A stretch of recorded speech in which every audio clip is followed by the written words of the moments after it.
Hey, what's going on, guys? Welcome back. Kellen here again with Droid Life. So still got Galaxy Note 9 here. We're working through everything. There's just a lot to talk about with this device. The review is probably about done. I will link it below shortly.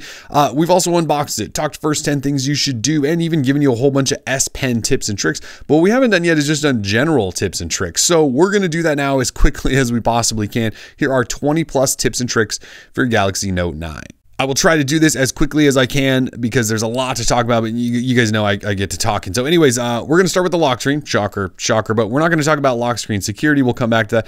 Instead, I want to talk about always on display and just getting to information faster. So if you have this turned on, and you should turn on always on display because it's handy. It shows you clock, date, battery percentage, if you've got notifications. But you can double tap on almost all of this stuff to get somewhere. So I have the home button on. So if I double tap that, actually just wakes up my phone. So then I can, unlock it if I want, or I can just look at information. Now, this is really handy when your phone is, sitting on a desk. You don't want to pick it up. I can just double tap there, shows me information, and then I can just let it go back to sleep or whatever.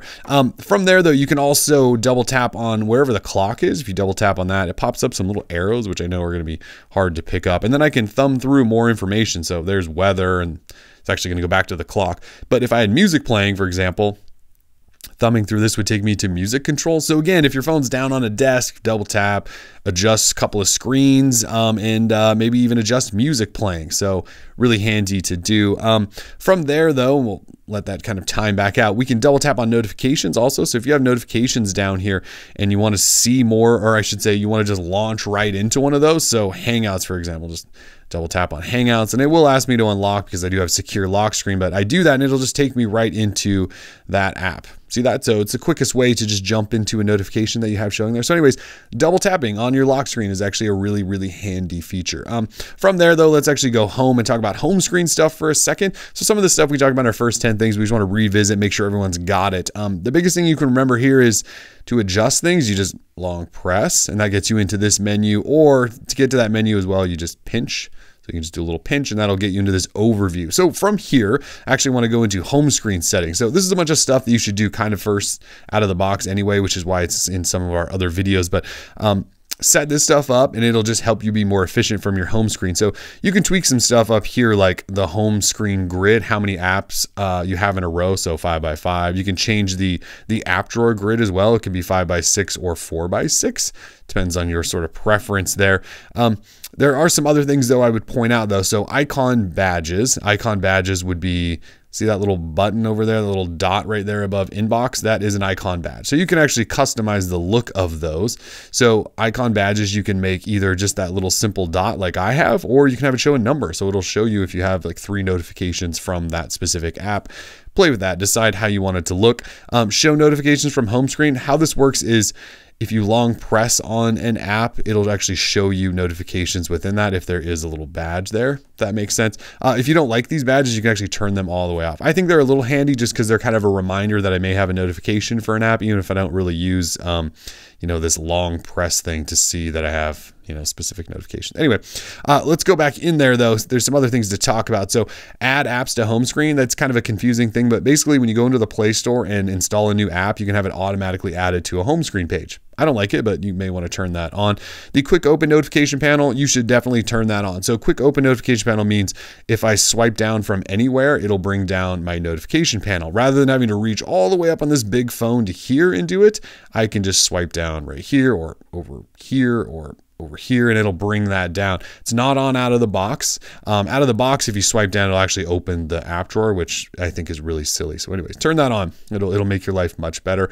That's pretty much it. Unless you want to go into hide apps, you can actually go in here and select a whole bunch of apps, and then they will hide from being within your app drawer. I don't know why you would do that rather than just uninstalling them or disabling them or something like that. But if you want to hide something, you can do that right in there. Let's go back into this sort of preview panel though. The preview panel lets you do some customization in terms of adding home screens, deleting them, deciding which one you want to be home, rearranging things, getting into new wallpapers or changing your theme or adding widgets or turning Bixby off and on. So this is kind of one of your really important screens in terms of just setting up your phone. So there's a little trash can up there. You can tap that and it'll delete an entire home screen. Even if you got stuff on it, you can still delete the whole thing. You can add more screens here, delete them. There is this little sort button up here. So if I tap that, it will actually try to auto align everything on my page in case everything's kind of in disarray. That's a quick way to just line everything up really quickly. I'm not going to do that now. And then finally, as I mentioned, Bixby Home over here. You guys know I'm not a fan of Bixby or this button and the fact that on the Note 9, you can't disable it out of the box. If it's on, and it probably will be out of the box, you can, if you're at home, you can swipe over here and get to Bixby. It's still kind of slow. I would suggest turning it off unless you're a really big Bixby fan. And to do that, you just get back into the screen and toggle that right there. That's pretty much it for setting up your home screen. This is one of those important things. Actually, you know what? I forgot this guy. You might notice I have an app drawer icon right there. I don't know why I still have that there, but you actually go into home screens and there's an apps button option. And this is where you can actually turn that on. So if you're old school and want that old tap on the app drawer button, you can have that. I'm going to go ahead and hide it because it's kind of silly. You should just swipe up and get in there. It should be the best way to do it. From there, though, let's talk about making folders. Now, I know this might seem trivial, and you probably know that you can just grab an app and drag it on top of another, and that'll make a folder. But the easiest way to do that is actually go into your app drawer, because let's say you have like 5 or 6 apps you want in a folder. You just long press on one, and then you say select items, and then you select all the items you want to put in a folder. And then you tab create folder, and now they're all in a folder. Okay. If you want to add more, there's actually an add apps button down here, and that'll let you go in and select even more and then add that. And then they're all in there, and you can name it, and you can change some of the colors of these things. But now that you have that folder and you can see it right there, you could then just drag that up here and go to your home screen or wherever you want to put that. That's just the quickest way rather than dragging one at a time on top of a folder or something like that. Just go in, long press once, select items, and then just tap all of the different apps that you want. All right, moving right out of the home screen stuff, let's talk about your notification panel. So there's some things to know up here. We'll talk about customizing in a second, but in terms of notifications, just some little tips and tricks here. These have been around for a couple of versions of Android, but if you have notification and let's say you don't want to deal with it right now, but you also don't want it up here, you can do like a mini half slide like this, and you'll get a couple options. One is a settings icon that'll take you into just app notifications from that specific app. There's also a snooze button, so I can tap on snooze and you can adjust how long you want that notification to snooze for, 15, 30, 1 hour, 2 hour, and then whatever you select, it'll actually come back after that amount of time. So kind of a cool little way to not fully dismiss a notification and then have it come back later on. You can also long press on these things in case you're getting notifications from, say, a game you have installed or some other app that you do not want sending you notifications. All you do is long press, and then you can tap that and you will no longer get general notifications from that app. So I want them from Hangouts. I'm going to leave that on, but then you would click save and that's how that works. Of course, you can still fully swipe things away. If you see this little arrow down, you can actually tap the little arrow down. And it'll maybe give you some more options like there. I can reply directly to Hangouts messages. You guys have seen notifications before, but there are some little tweaks in there that you can play with. So moving from there though, let's talk about just this pull down. So this pull down is going to be one of your best friends, especially this area up here. These are all your quick settings, tiles or toggles. And I talk about this a lot, but you can see there's 1, 2, 3, 4, 5, 6 shortcuts right up there up top, along with a brightness slider. So you always want to adjust these first 6, and you put those in the order of, you know, the settings you probably will tweak the most. So I use Wi-Fi a lot, and I change my phone from portrait mode and turn on do not disturb and use the blue light filter and check my battery and use a flashlight. So I use those often. So I keep those as my first 6 up there. Now, in order to adjust those, you just tap this little menu and do button order.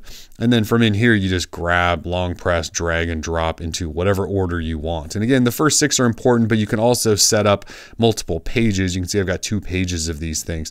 The other cool thing here is, well, it's this right here, the brightness slider. So out of the box, when you swipe this down, you're probably not going to see that brightness slider until you swipe down one more time, and then it will appear. And if you hit this little down arrow here, this is the option right here, show control on top. So out of the box, it'll probably be this.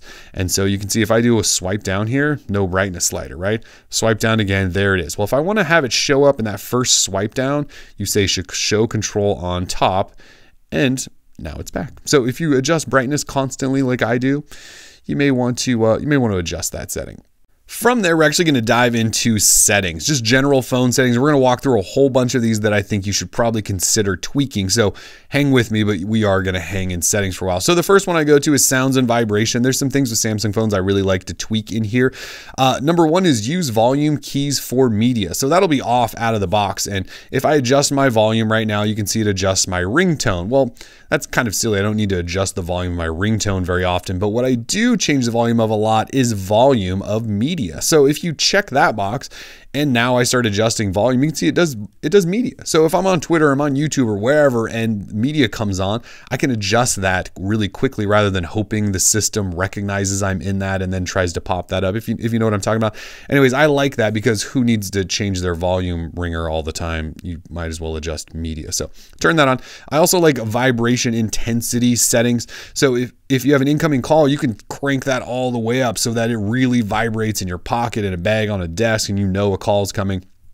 But for notifications, maybe you just want a subtle little love tap, and so you can turn the intensity down. Same thing with hard pressing and vibration feedback. I turn a lot of these things down because I don't want my phone doing crazy amounts of vibration unless I have a call, because if someone's calling me, it might be important. From there, obviously you can change ringtone and vibration patterns and notification sounds. You guys know how that works.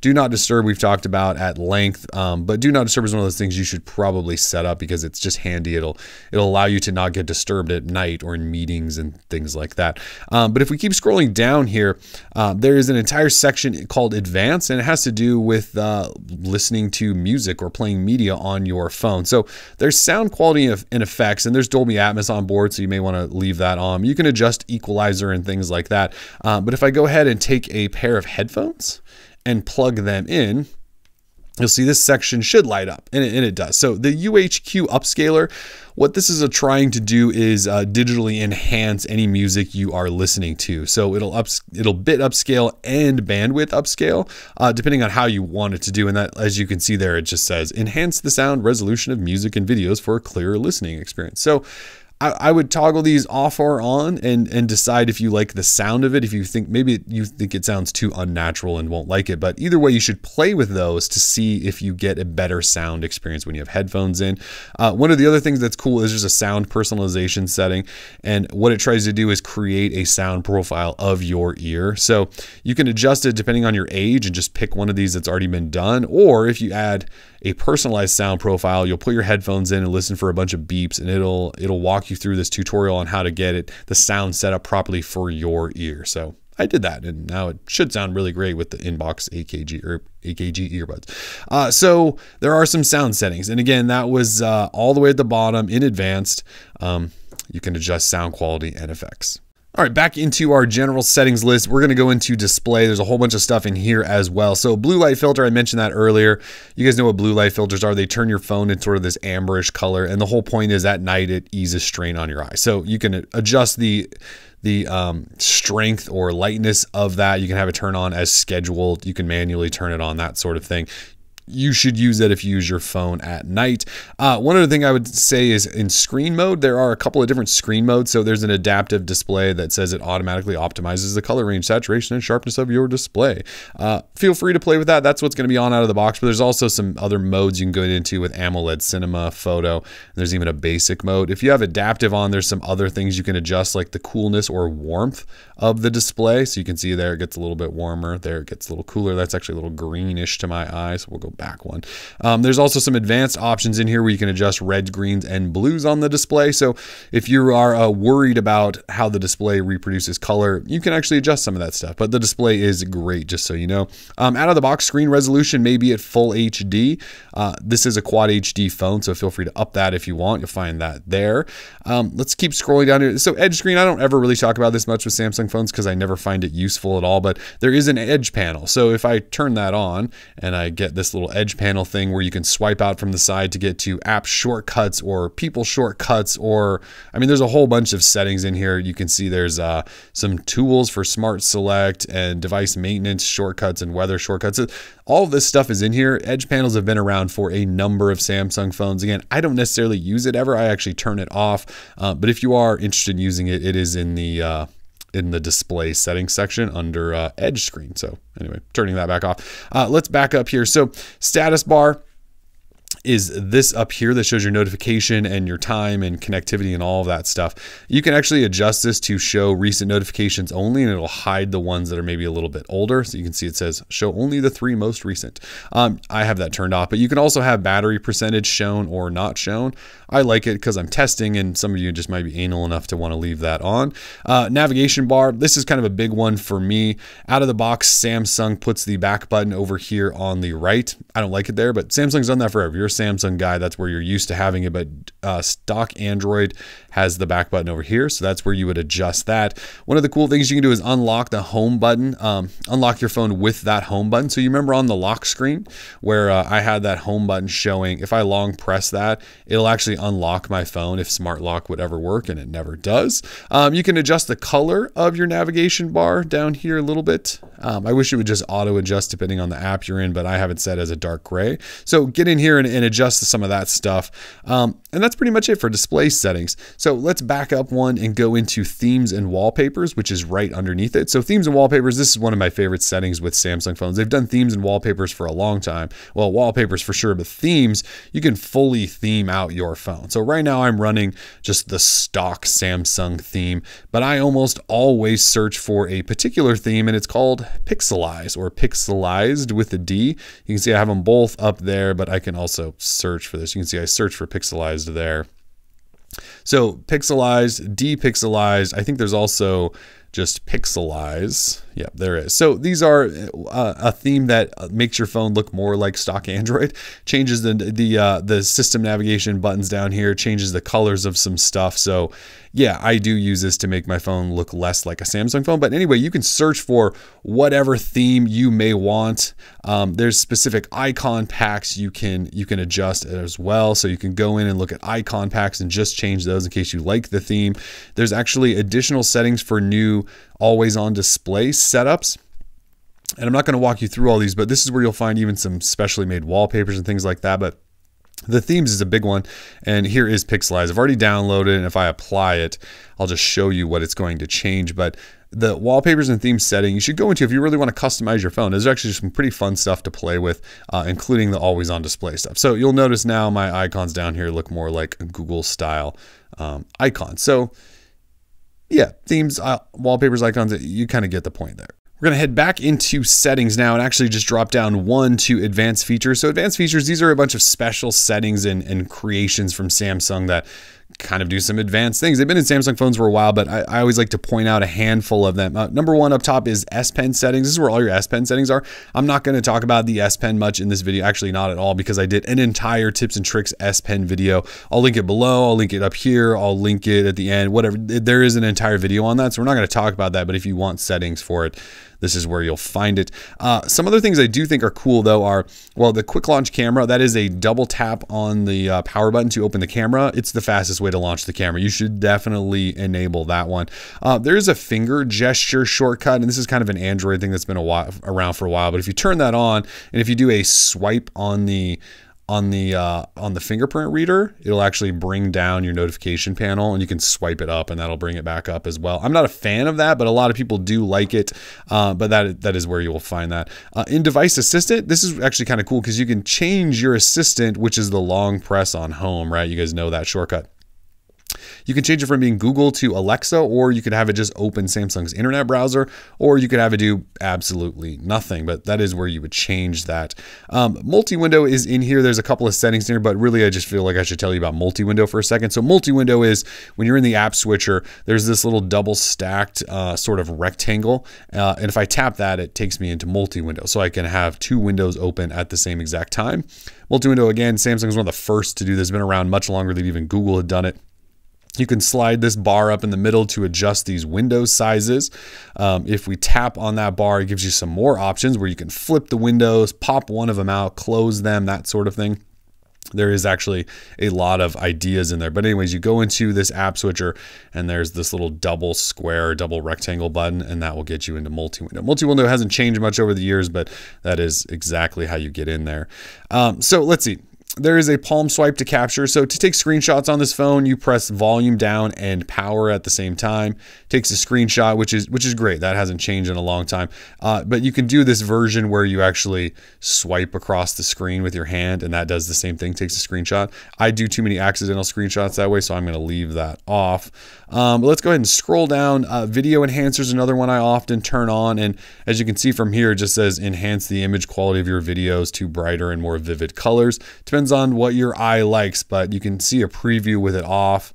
You tap that, it sort of ups the vibrancy and brightness. So feel free to turn that on. You should just scroll through and look at all this list. There are tutorials on how to use every single one of them, but the advanced features are just one of the cooler things that Samsung has done. All right, let's back up and we're going to go to the next setting down, which is device maintenance. There's not a lot to say here, but let's say your Note 9, and this should probably never happen. Let's say it starts slowing down, being sluggish, something seems off. Go into device maintenance and just see what it recommends you maybe do. And you can tap this optimize now button. It'll try to clear apps that are running and free up storage and memory and all of that stuff to try to get your device running back to normal. You can also just see down here what's going on in terms of how much storage you have free, how much memory is free at the moment, what your battery's doing and how long it might last. It's kind of just an informational screen. But again, if things just kind of running weird, feel free to tap that, and hopefully it doesn't delete all of your important information. I promise we're almost finished here, but a couple of things here. Lock screen and biometrics and security. You see those two settings right next to my fingers there. We talked a lot about these in our first 10 things video, so I'm not going to really dive in here, but you should go through both of these settings. So lock screen is obviously important in case your phone gets stolen, you leave it behind, whatever. You want to have it set up. So pin, pattern, password, whatever you can, put one of those on there. And then from there, you want to set up some of the biometric stuff. So they're going to find it here in biometrics and security. And what that is the iris scanner, the face recognition, which is all of this fun stuff up top, the fingerprint scanner, don't mind my fingerprints, which is right there.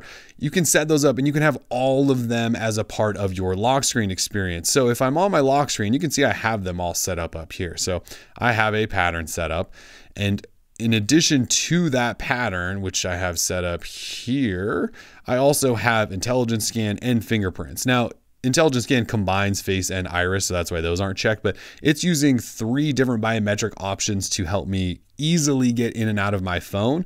And then there's also a pattern there for extra security. So these are things you need to set up. And then from there, you'll also find your always on display settings. Remember I mentioned you should turn that on if it's not on out of the box, but I believe it should be. You'll also find some other stuff in this area like smart lock, which never works for me anymore, but you can set up, say, your home or your work to have your phone be unlocked at those times and let you bypass all of this biometrics you just set up. Anyway, this stuff is all in here. Again, I'm not going to walk through it. I'll watch that first 10 things video where we talk about both of those at length. One other thing to show you, if we go into general management and language and input and scroll down to autofill service. So if you are a Google Chrome user or you use Dashlane like a password locker or LastPass or something like that, there's even an autofill with Samsung Pass at this point. What an autofill service does, if you go to log into apps or Chrome or wherever, it'll help you pull up passwords so that you don't have to remember them all. It's a password locker service, right? But if you use Google Chrome on the daily and you're already saving passwords in there, I would suggest just using Google. And then when you go to log into stuff, it'll just pull up your Google list of passwords. And you have to give it permission to do that, but it's very, very handy. Probably one of my favorite new Android features in the last couple of years. And that is pretty much it. I will show you one other thing. We talked about screenshots a moment ago. So volume down and power. We'll take a screenshot. Well, Samsung has some additional features down here where you can actually have Bixby Vision do its little song and dance, or you can have the thing continue to scroll in case your screen is longer than just one screen. I don't know why I didn't do it there, but because this is longer than, oh no, this is not actually. So if we go back up and do a screenshot and we tap this scroll capture, it should scroll to the next page and add on. You can see now I have this really long screenshot, but you can tap on these and draw immediately on them in case you want to mark up notes and that sort of thing. And of course that S Pen will come in handy, and you can crop and save and all of that stuff. But one of the things that Samsung does better than most is they give you some tools for screenshots, and we are a screenshot world. Anyways, that's been plenty of tips and tricks, 20 plus 30. I don't know how many. We talked about a lot. Most of the settings and features you should tweak on here. Again, watch that first 10 things video if you haven't. Watch our S Pen tips and tricks to know all the goodies there. Stay tuned for that review. We're Droid Life. Peace.